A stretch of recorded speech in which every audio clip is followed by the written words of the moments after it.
there is a question, is the attitude of Islam to history. And in fact, what we find, the basic attitude is that all history is in fact an Islamic history. That means that all the major figures of history basically are Muslims. From Adam down to our own time. So if the Jews or the Christians are demanding something and basing it on the fact that there was a king called Solomon, or a king called David, or a prophet called Moses, or Jesus, then of course what they are doing, they're saying something which is not true, or in fact they don't know that all these figures were basically Muslim figures. They were, in fact, since the creation of the world there is only one religion, and this is the religion of Islam.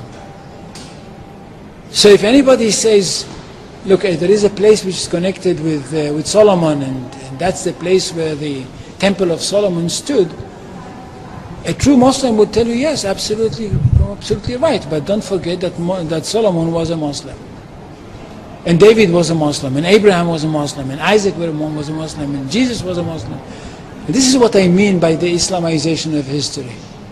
And you can understand that through Islamization of history, you've got Islamization of geography. Anywhere which was connected with these people, or with these prophets, which were all Muslims, becomes a Muslim territory.